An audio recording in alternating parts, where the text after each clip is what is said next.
8:45. I have a recording session tonight in Venice Beach at 9:45. That's 1 hour from now, downbeat. Alto and tenor.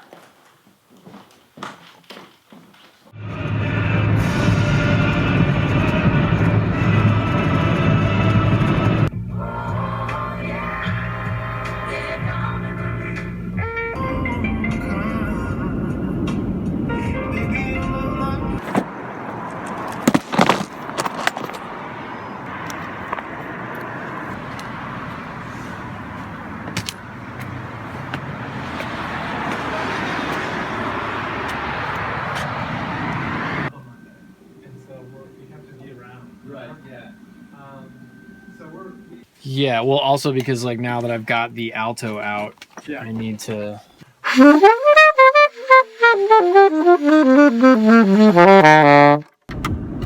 So that was a really cool recording session, actually, and I can't say too much about it other than it's something for a big budget Hollywood feature, and the actor is playing the role of an actual saxophone player. So not only was I recording, but they had to videotape me doing, I say videotape, whatever, you know, get some video of me playing, because he's going to be working with a saxophone instructor to make sure that his fingers move in conjunction with the music. It was pretty interesting. I'm not sure, you know, you never know with these things, like how far they're going to go or what's going to sort of end up on the cutting room floor, but it was cool.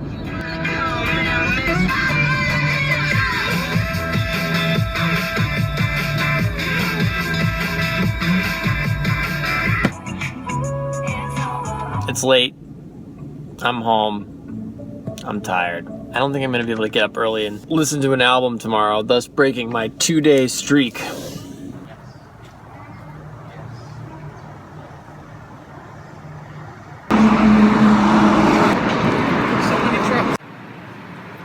feel like this is what they show you in the movies, like a sci-fi movie when robots have taken over. This is when they show the flashback to when humans were just learning how to build robots, or rather teaching their kids how to build robots.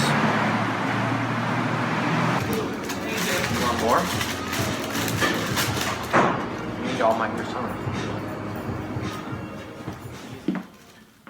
So Mark asked this question yesterday. Hey Bob, I've recently moved to a new high school and one of my teachers wants me to memorize 5 tunes every week, and it's been stressing me out. Every time I memorize a tune, it seems like the next day it disappears, and it's been frustrating. I know you take more time to transcribe and work on songs, but I can only transcribe the melody and not the changes. Do you have any advice? And then he followed up again saying, I can learn the melodies fine and they stick, but I forget the changes too easily.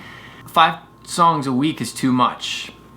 Just too much. I mean, you might be able to retain those 5 tunes for a week or so, but the phrase use it or lose it genuinely applies here. Tunes that I never play, tunes I never get a chance to play with bands in public especially, I forget those tunes. I mean, it just happens. There's a story, I don't know exactly where to find the official version, but it has something to do with Barry Harris, the piano player Barry Harris, talking about going over to visit either Art Tatum or I think it was Art Tatum. Anyways, something about like he knocks on his door in the morning and he says, hey, let's go do something, and Art Tatum's like, I can't, I'm practicing Body and Soul. And Barry Harris comes back later that evening, knocks on the door again and says, hey, let's go out go out tonight. And Art Tatum's like, I can't, I'm practicing Body and Soul. Even if it's not true, it's a great fable. It's something I keep in mind a lot. The past couple days, I'll give you an example. I've been playing just some technical things, you know, going through some very sort of technical routine stuff. And then today, I spent 2 hours just continuing to play that song, What Is This Thing Called Love, but in different formations and iterations, and working on all sorts of stuff within the context of that tune. The more that I do that, the more I play one tune over and over and over again, the more it just sinks into my, I don't want to say DNA, but muscle memory. It just sinks in. I don't have to think about it so much. Like I've been playing this tune Hot House, which is a Tad Dameron bebop head based on the changes of What Is This Thing Called Love. Just playing that over and over and over, and with that same drum loop that I was using yesterday. It's a drum loop. It comes from an app called Drum Genius. It's pretty cool, and it's basically mimicking a Jack DeJohnette feel from some record. And it's the reason I was getting lost yesterday, and yes, the reason that I stop and try to get back on track is because that is all part of it, of learning tunes, of practicing tunes. If you don't practice playing tunes and like not getting lost and keeping the form and all that stuff, what makes you think you'll be able to do it? And if you don't practice playing tunes a lot, like over and over and over and over again, what makes you think you're going to remember them? Just think about the language analogy. You don't learn words by hearing them and saying them once and then moving on. Right? I mean, my kids right now, my son especially, he's like 16, 17 months old. There's so much repetition of the same mama, dada, bird, dog, bird, rock, over and over and over again. That's how we learn. So if you want to learn anything, let alone melodies, tunes, changes, you got to do it so much over and over and over and over and over and over and over and over again.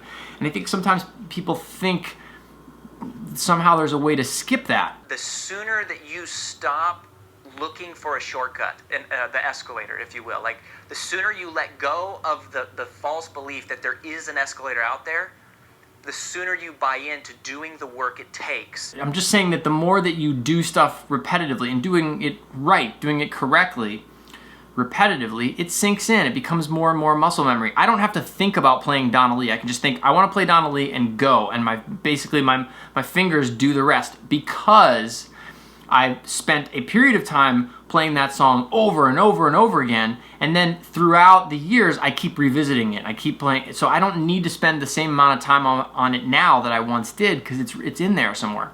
Whereas Hot House is newer to me. So I have to do a lot more repetition on that.